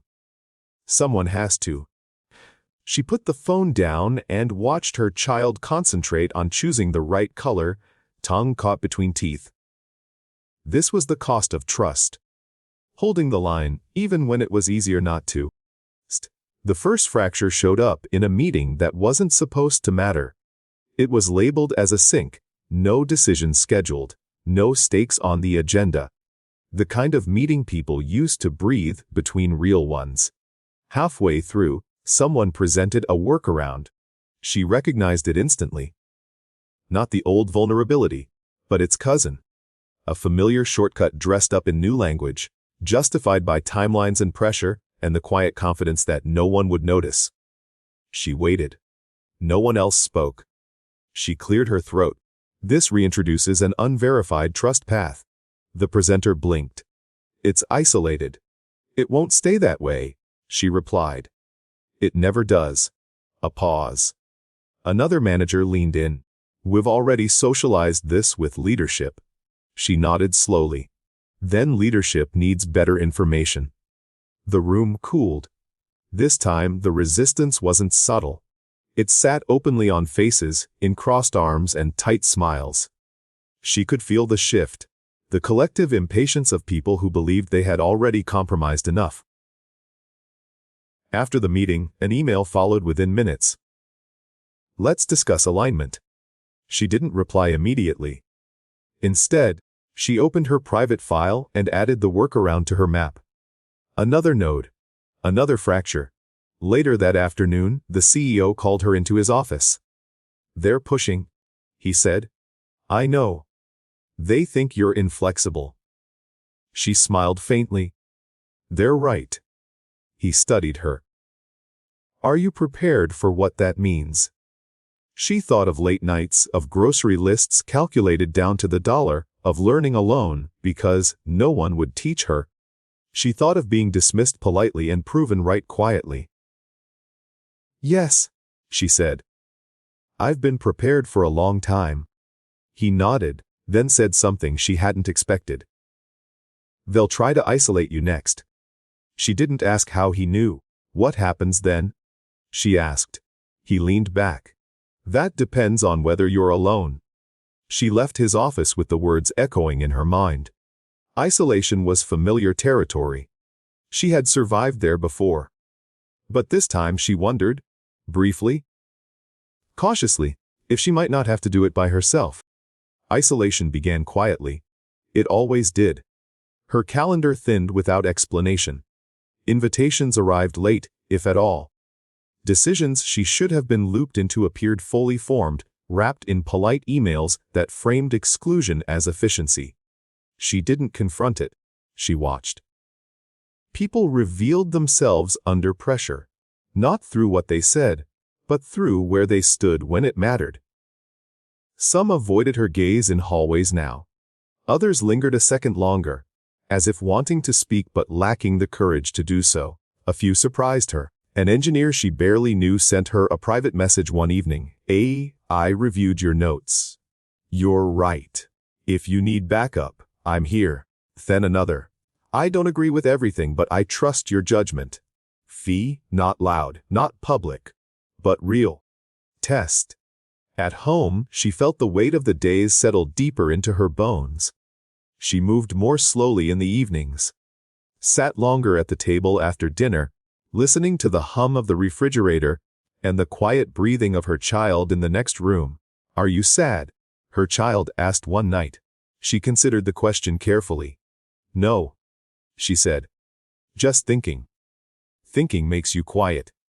Yes, she agreed softly. But it also makes things better. The next morning, she walked into a meeting she hadn't been scheduled for. The room stilled when she entered. I heard you were discussing the rollout risk, she said calmly. I wanted to make sure all scenarios were on the table. A manager stiffened. This was a closed session. She nodded. Then it shouldn't affect customers. Silence followed. No one asked her to leave. Afterward, someone caught up to her in the hallway. You're forcing people to choose sides, they said. Not unkindly. She met their eyes. I'm giving them the chance to. That afternoon, the CEO stopped by her desk. You're not as alone as they think, he said quietly. She looked up. Neither are they. He smiled faintly. That's usually how change starts. As he walked away, she returned to her work, aware that lines were being drawn, not dramatically, not publicly, but unmistakably. Sides were forming. And this time, she wasn't standing on one by accident. She had chosen it. The support didn't announce itself. It gathered slowly, in small, careful ways. A comment added to a document she'd written, expanding a point instead of softening it. A meeting recap forwarded to her, with a note that read, Test. Thought you should see this. A question asked in public that echoed something she'd raised privately days earlier. A quiet coalition, not loyal to her. She knew better than to mistake alignment for allegiance, but loyal to the work, to the idea that doing things right, even when it was inconvenient, mattered. She welcomed them without ceremony. No speeches. No gratitude emails. Just space to contribute, and credit when it was earned. That, more than anything, changed the tone. People who had felt invisible before, overlooked, cautious, careful, began to speak up. Not loudly, not recklessly, but with clarity, with preparation, with receipts. The resistance noticed. A senior manager challenged her in a review, voice sharpened by frustration. You're building parallel influence structures. She met his gaze. I'm building redundancy. That's not your mandate. Neither was preventing a breach. She replied calmly. But here we are. The room went still. Afterward, an engineer approached her, eyes bright with something like relief. You said what I couldn't. She smiled gently. Next time you will. At home, she felt the shift too. She laughed more easily now. Slept a little deeper. The work was heavier, but it wasn't hollow anymore. She wasn't pushing alone against something immovable. She was moving with others, even if only a few. One evening, she received an invitation marked confidential. A strategy session. Small group. Senior leadership. Her name wasn't last on the list this time. She closed her laptop and sat back, letting the moment settle. This was how change actually happened. Not with applause or announcements, but with people quietly deciding that the risk of staying the same had finally become greater than the risk of moving forward. She stood, packed her bag, and headed home. Tomorrow, the coalition would be tested. And for the first time since she walked into that interview room weeks ago, she wasn't bracing herself for impact. She was ready to lead it. The strategy session began without ceremony. No small talk, no easing in. Just a room, a table, and a shared understanding that what was discussed there would shape more than timelines. She took her seat and opened her notebook. Though she already knew most of what would be said, she had learned to read patterns long before people realized they were leaving them behind. The first half of the meeting moved cautiously. Market pressures. Competitive threats. The same familiar tension between speed and safety. Then someone finally said it. "We can't keep operating at this level of constraint," a senior leader said. "It's slowing innovation." She looked up. "Innovation isn't fragile," she said calmly. "It just doesn't like being rushed." A few heads turned. Another voice followed. "You're asking us to bet against industry norms." She nodded. "I'm asking you to bet on resilience." The CEO watched quietly, letting the room wrestle with the idea instead of rescuing it. That told her everything she needed to know about where this conversation was meant to go. "What would this look like in practice?" someone asked. She stood, not because she needed to, but because clarity sometimes required presence. "It looks like designing systems that assume failure will happen," she said, "and then making sure that when it does, no single decision or person can take everything down with it." A pause. "That costs money," someone said. "Yes," she replied. "So does rebuilding trust after you lose it." Silence settled in again, heavier this time. The CEO finally spoke. "If we do this, it becomes a cultural shift, not just a technical one." She met his eyes. "Exactly." When the meeting ended, nothing was decided outright, but several people stayed behind. Questions followed her into the hallway. Requests for follow-ups. Invitations to review plans before they were finalized. Leadership, she realized, wasn't about authority. It was about whether people wanted you in the room when things mattered. At home that night, her child ran to her with a drawing. Bright colors, uneven lines, a stick figure family holding hands. "Who's this?"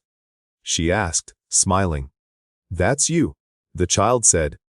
"You're big because you fix things." She laughed softly, pulling the child into a hug. Maybe she did. And maybe, just maybe, the hardest part of this journey was finally behind her. Tomorrow wouldn't be easier. But it would be honest. And that, she had learned, was where real leadership began. The message came late in the evening, long after the building had emptied, and the city outside her window had softened into scattered lights. It wasn't an email. It was a call.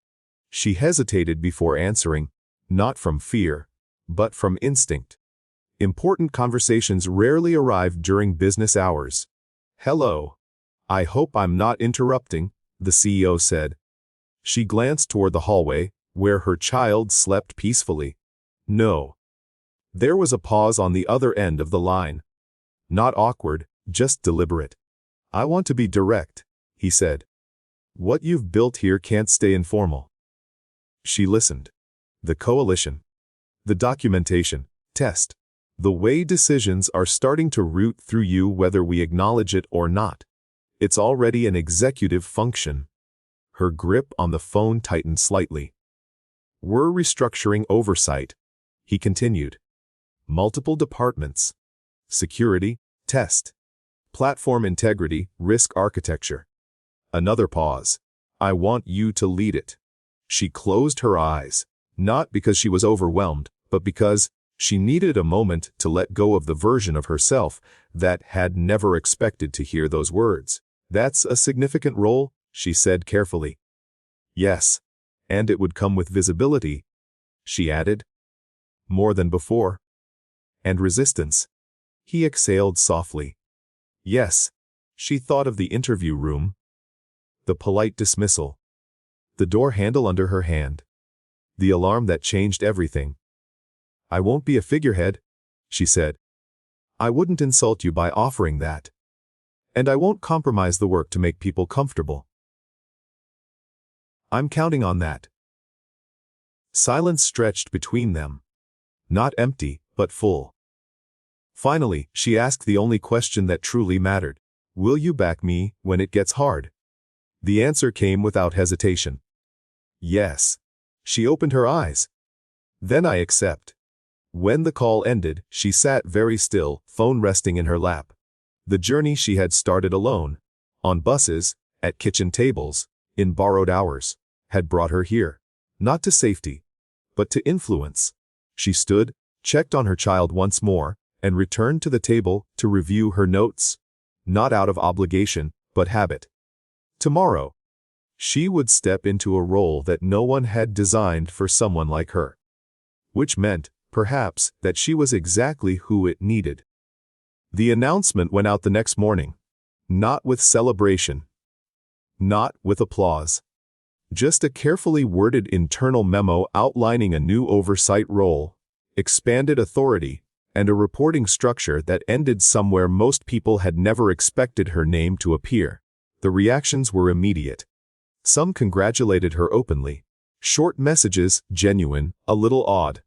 Others said nothing at all. A few offered compliments that felt like questions disguised as praise. She read them all, then closed her inbox. Titles didn't change work, expectations did. Her first day, in the new role, didn't begin with strategy. It began with cleanup, clarifying responsibilities, untangling overlapping authorities, and resetting conversations that had relied on ambiguity to function. She walked into rooms where conversations stopped for half a second too long. She sat at tables where seats had already been claimed. She spoke calmly, deliberately, making it clear through tone alone that she hadn't come to take territory. She'd come to make decisions. The resistance was quieter now. More cautious. That worried her more than open defiance ever had. At lunch, she didn't attend the informal gathering she'd been invited to. Instead, she ate at her desk, reviewing a report flagged overnight. Old habits died hard. Some didn't need to die at all. Mid-afternoon, she was called into a meeting with department heads. Her first as their formal oversight. One of them leaned back and said, "So how do you see this working?" She didn't rush the answer. "I see it working when problems reach me before they reach customers," she said. "And when no one feels the need to work around the system because the system finally works for them." A few exchanged looks. "That's ambitious," someone said. She nodded. So was keeping everything the way it was. The CEO watched from the end of the table, saying little. When the meeting ended, he walked beside her toward the elevator. "They're adjusting?" he said. "So am I," she replied. At home that evening, her child asked, "Did you fix more things today?" She smiled. "I tried." "Did it work?" She thought for a moment. "Some of it did. Some of it will take time." Her child nodded, satisfied with the answer. Later, alone at the table, she allowed herself one quiet moment of reflection. This wasn't the finish line. It was the beginning of something harder and more meaningful. And for the first time in her life, she wasn't stepping into it, hoping she would be allowed to stay. She was stepping into it, knowing she had earned the right to shape what came next. Power changed the shape of resistance. It no longer looked like blocked access or missing meetings. It arrived wrapped in cooperation, dressed in careful language, presented as concern for balance and culture. She noticed it immediately. Requests came framed as questions instead of denials. Do we really need this level of review? Isn't this approach a bit heavy-handed? How will this affect morale? They weren't wrong questions. They were timed questions. She answered them patiently. Knowing patience was now part of the job. Not because she owed anyone comfort, but because clarity was harder to argue with than authority. Still, the pushback found other ways in. A department delayed implementing a safeguard she had approved, citing resource constraints. Another proposed an alternative framework that looked impressive on paper and useless in practice. Someone scheduled a parallel review committee without informing her, then apologized afterward as if it were an oversight. She addressed each issue calmly. Privately, public battles created martyrs. Quiet corrections created habits. Late one afternoon, she reviewed a report that made her pause. The numbers were good, too good, smooth in a way real systems never were. She dug deeper. There it was. Risk had been reclassified instead of removed. She closed the report and leaned back, staring at the ceiling for a moment. Old instincts flared. Frustration, anger, the urge to confront. She let them pass. Instead, she scheduled a meeting. The room filled quickly when the invitation went out. People sensed tone before content. When she spoke, she didn't accuse. She explained, line by line, impact by impact. What would happen if assumptions failed again? By the end, no one defended the report. Someone quietly asked, "What do you recommend?" She answered simply, "We fix it. Properly. Or we stop pretending it's fixed." The room nodded. Afterward, the CEO caught up with her in the hallway. "You could have made an example of them." She shook her head. "Then they'd learn to hide better." He smiled faintly. "You're changing more than systems."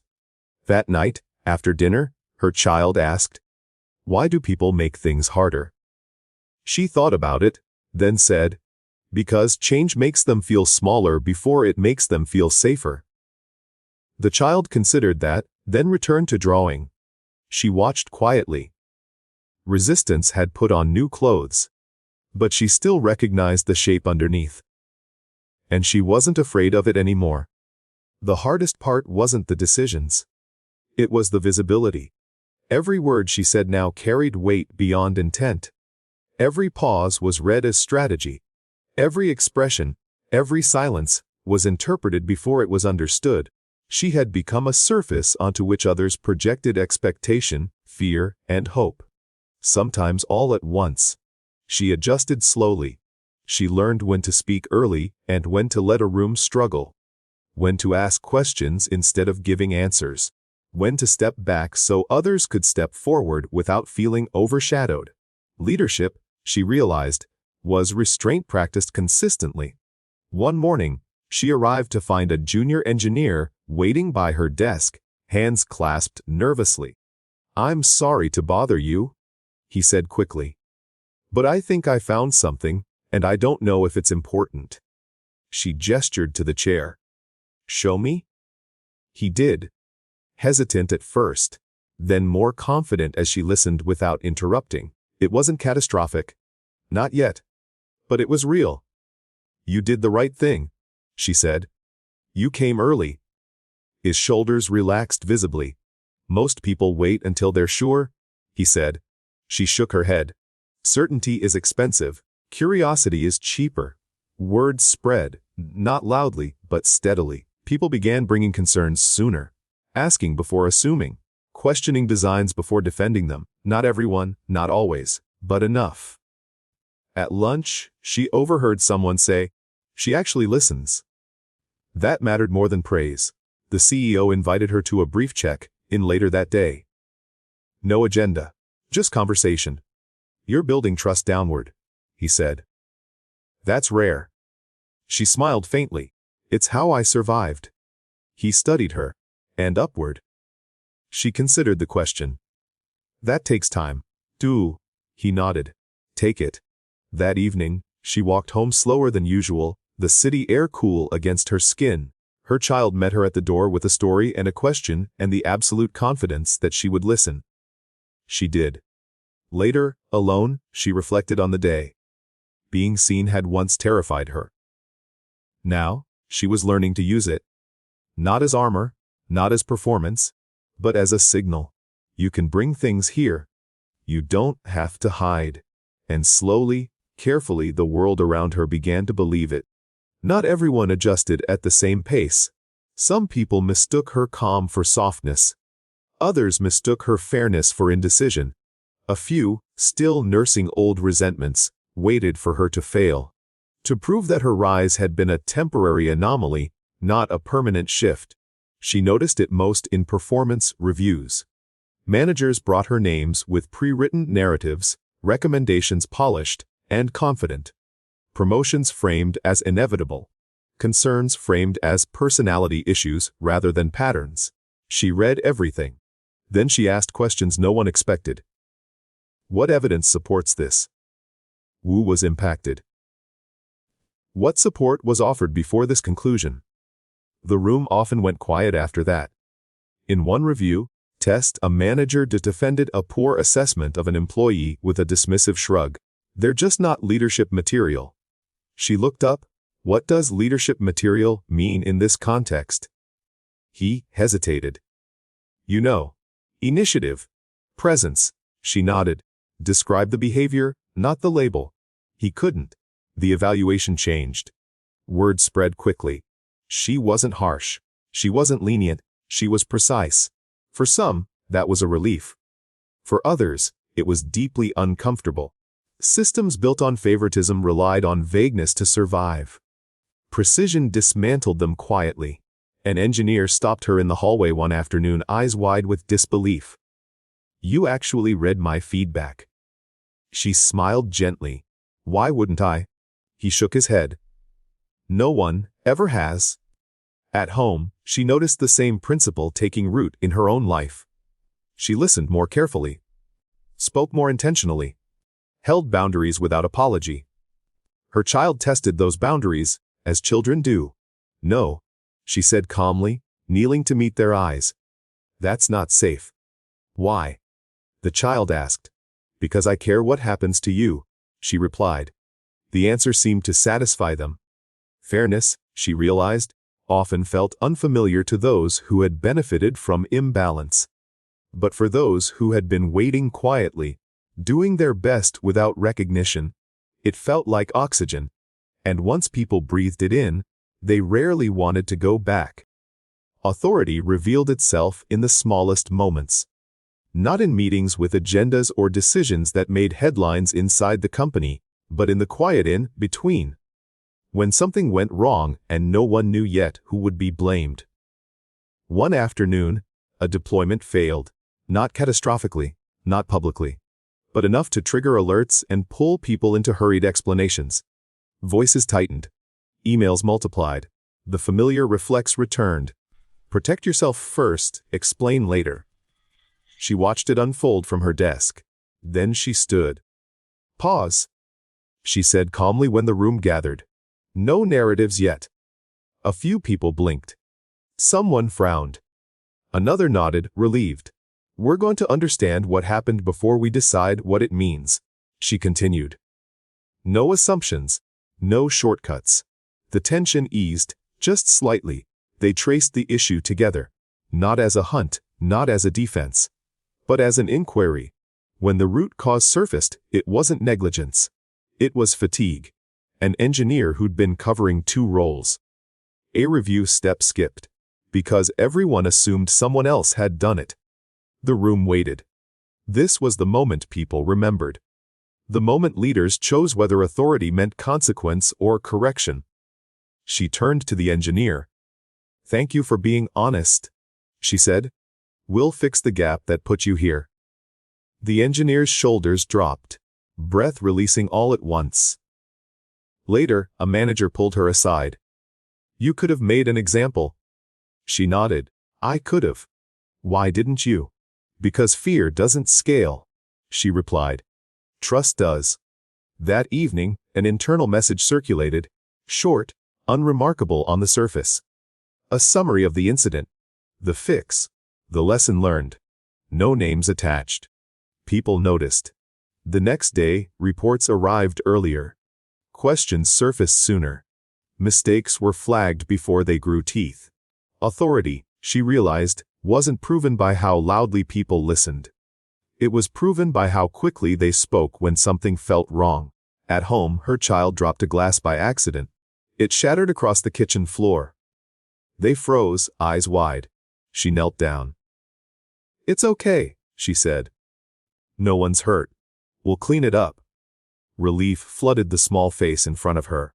As she swept up the pieces, she smiled quietly to herself. The measure of authority wasn't control.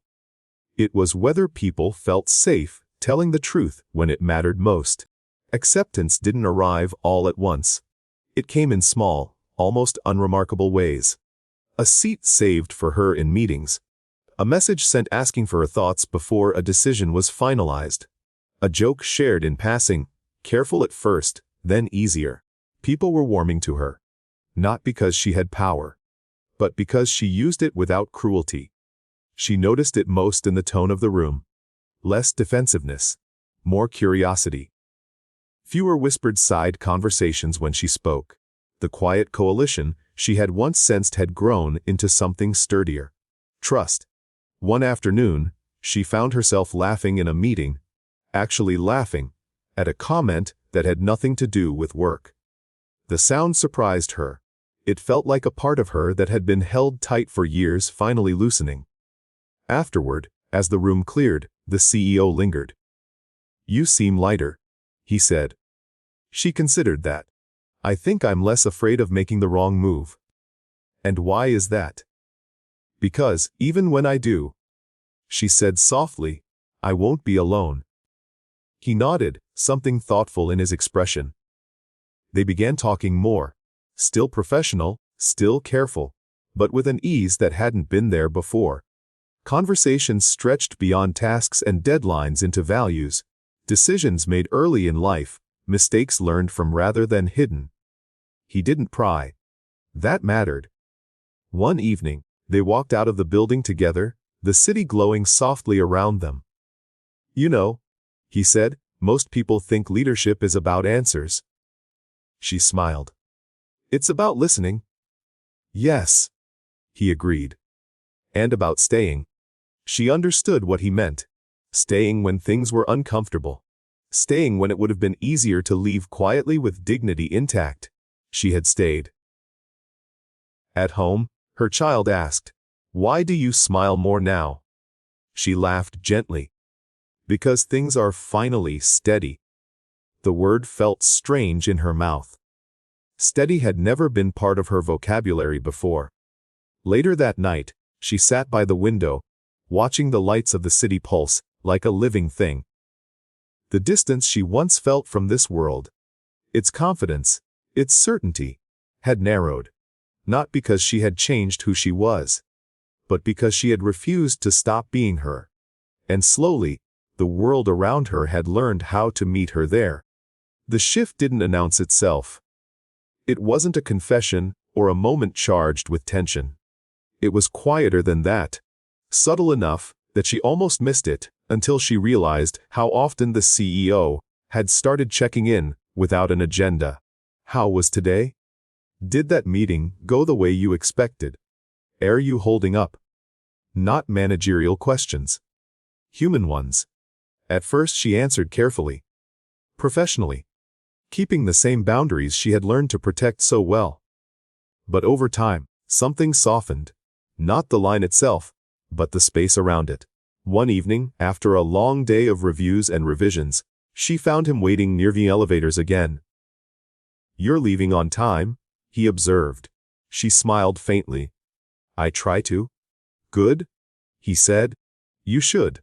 They walked out together, neither rushing. The city air felt lighter than usual, the kind that made people linger without meaning to. He spoke first. "You know, when I backed you early on, it wasn't just instinct." She glanced at him. "What was it then?" "I've seen a lot of talented people," he said, "but very few who carry responsibility the way you do. You don't chase credit. You don't weaponize authority. And you don't disappear when things get hard." She considered that. "I didn't have the option to." "That's exactly it," he replied. "You built strength where others were given it." They stopped at the corner, traffic humming around them. For a moment, neither spoke. "I want to be clear," he said finally. "Whatever happens next, professionally, you'll never be alone here." She met his eyes, feeling something steady and unexpected settle between them. "Thank you," she said. "That matters more than you know." That night, at home, she told her child about her day in simple terms. About fixing problems, about helping people, about doing work that mattered. "Did anyone help you?" the child asked. She smiled. Yes, someone did. As she tucked the child in and turned off the light, she realized something had changed. Not in her role, not in her authority, but in the quiet center she carried with her. Support didn't always look like protection. Sometimes, it looked like presence. And for the first time in her life, she felt it. Steady, unspoken, test, and real. She didn't rush the decision. That was the difference between this and every other turning point in her life. Nothing here needed to be grabbed before it disappeared. Nothing had to be proven in a hurry. The change between them had been gradual, built from shared respect, long conversations, and the quiet trust that came from watching someone choose integrity when no one was forcing them to. Still, she knew the reality. Power changed how intentions were judged. So, when the conversation finally happened, it wasn't emotional. It was deliberate. They sat across from each other in his office, the door closed, daylight soft through the windows. "If this becomes something more," she said calmly, "it can't be hidden." He nodded immediately. "Agreed." "And it can't affect how decisions are made." "Agreed." "And HR has to know." A faint smile touched his face. "I was hoping you'd say that." They informed HR the same week, not with apologies, not with secrecy, just facts, boundaries, and documentation, clear reporting lines, oversight safeguards, transparency that left no room for speculation. The reaction was anticlimactic. A few raised eyebrows, some quiet surprise, a formal acknowledgement. Then business moved on. That mattered to her more than praise ever could. At work, nothing changed in the way she led. If anything, she became more careful, more precise. She knew eyes were watching now, not just for missteps, but for proof that fairness hadn't been compromised. She gave them none. At home, life continued in its familiar rhythms. School mornings, packed lunches, bedtime routines. The center of her world remained exactly where it always had been. One evening, her child asked, "Do you like him?" She paused, smiling softly. "Yes." "Is he nice?" "Yes." "Does he listen?" She laughed quietly. "He does." The child nodded, satisfied. Later alone, she reflected on the path she had taken. Test transparency hadn't weakened her position. It had strengthened it. Because, when you refused to hide, there was nothing left for doubt to cling to. And whatever the future held now, professionally or personally, she knew one thing with absolute certainty. She had chosen it. And that made all the difference. She didn't make it a moment. That was intentional. No speeches. No build-up. No weight placed on a single afternoon as if it needed to carry the meaning of everything that had come before. Her life had taught her that moments broke easily when too much was asked of them. So she kept it simple. Dinner at home. Takeout on the table. Homework half finished. The ordinary comfort of a space that had held her together long before anything else had. When he arrived, he didn't step inside like someone claiming territory. He waited. She noticed that immediately. "This is my home," she said gently. He nodded. "I know." Her child peeked from behind her leg, curious and cautious in the way children are when deciding who matters. She knelt and made the introduction in the simplest terms. "This is someone important to me." He smiled, not broadly, not performatively, but warmly, lowering himself to eye level. "Hey," he said. "I've heard a lot about you. Good things."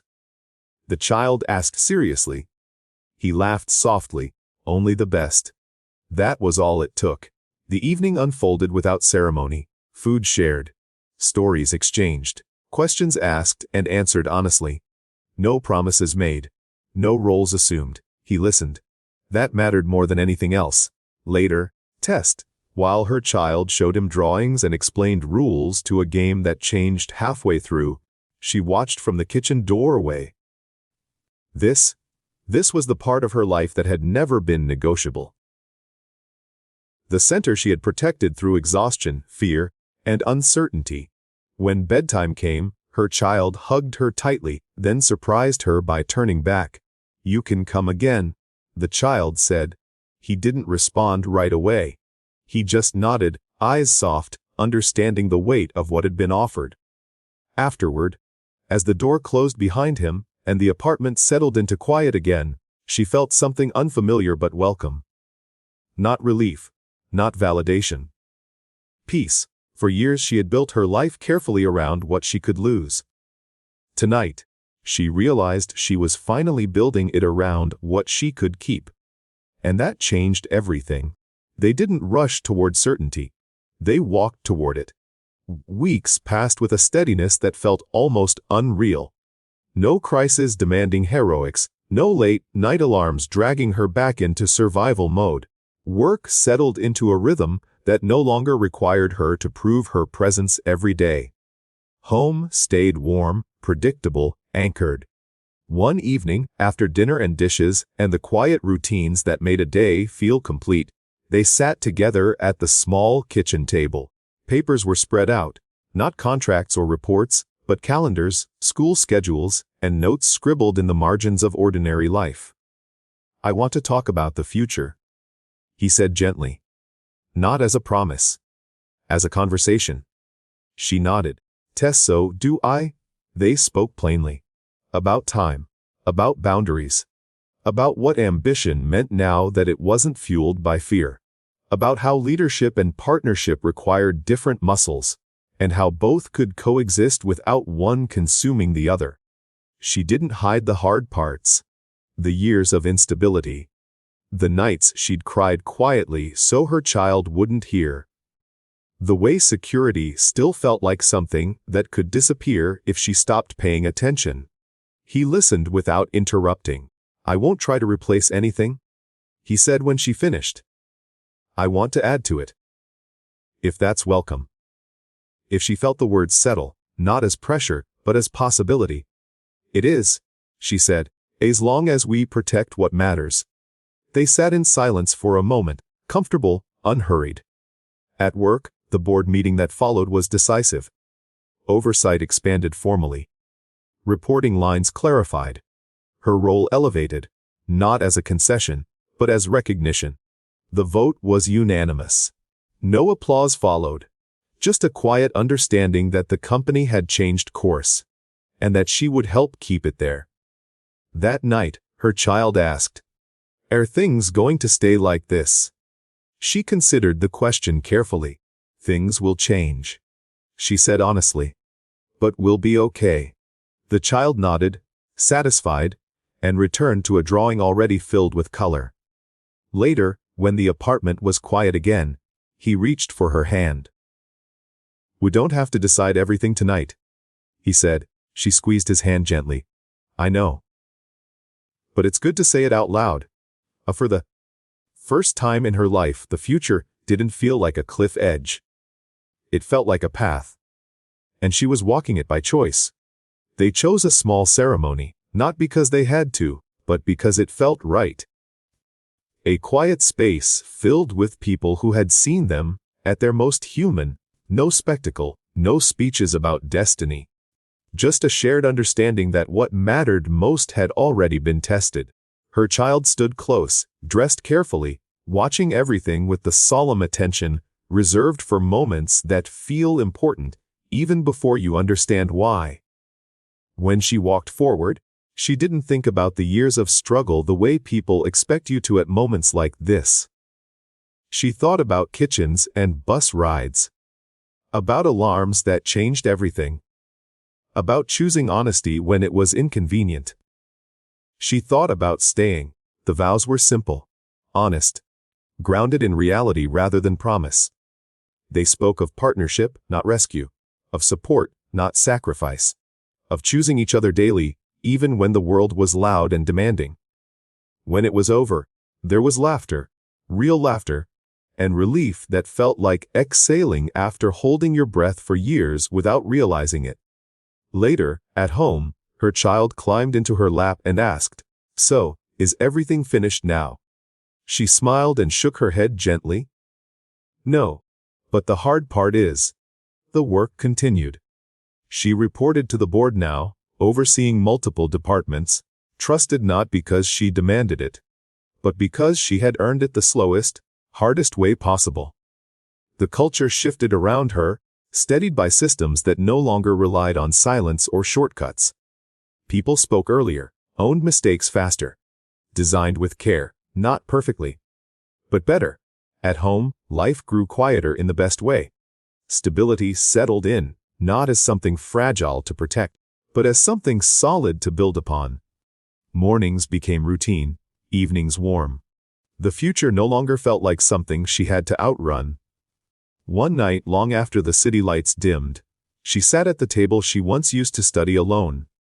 Only now, she wasn't counting minutes or calculating risk. She was simply there. She hadn't won by becoming someone else. She hadn't survived by hardening. She had built a life, piece by piece, by trusting her instincts, honoring her limits, and refusing to disappear when the world told her she didn't belong. And that, she realized quietly, was the most powerful thing she had ever created.